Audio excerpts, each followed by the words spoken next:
আমাদের মহেশপুর উপজেলার শ্রমিক লীগের সাধারণ সম্পাদক বাবু শেখ দেখুন এখন বর্তমান রিক্সা চালক হিসাবে আছেন। সেও তো গাড়ি জগতের শ্রমিক লীগ মানে তো গাড়ির জগৎ। এখন বর্তমান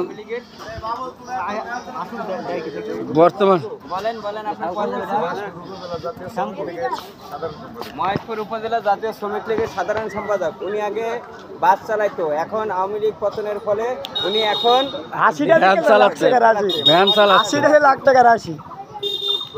দেখুন আসলে কি এটা কি মানে আপনি কি বোঝাতে চাচ্ছেন যে পতন হয়েছে বলে? উনি মহেশপুর শ্রমিক লীগের সাধারণ সম্পাদক।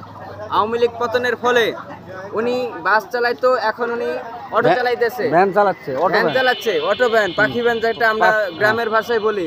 যাই হোক, ওনার জন্য সবাই দোয়া করবেন যাতে ওনার খুলে যায়।